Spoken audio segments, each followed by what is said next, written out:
So guys, what's up sa inyo tanan? What's up? I'm here in your front because I'm not at your back. Sakto ba? Sakto lagi. So karon guys, so hamo tudloan.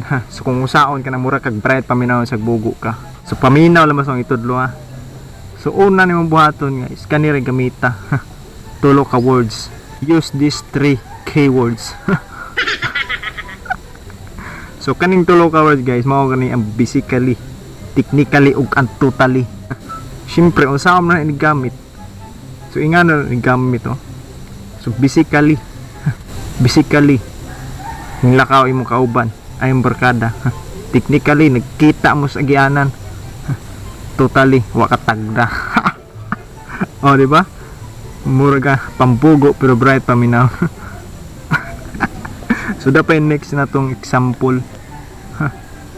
Basically nanguyab ka. Technically gipahawat ka. Totally gipaasar ka. Di ba sakit? Buang. Mao na panguyab pa. Basically ni taliabot nga bagyo. Technically ang abot nagbagyo. Totally imong bayad ka guba. Oh di ba? Mura kag bright paminaw misag pangbugo to. So dapat dito sa example is no. So ingani raw. So unsa ba may itong example kanay? Basically ang tanaw ko sa video. Technically wa ka ganahi. Totally yung palo ka. Papalo diha ba sa papalo pud. So the next step guys, ug wa pa ka satisfied sa akong example nga murag bugo pero bright paminahon. Himuan pag na example kani. Basically gipa-eskwela kasi mong mama. Technically nga adto ka. Totally wadi ka musud buang ka pagtaro ka sa eskwela ha. Gitulo nito di ba?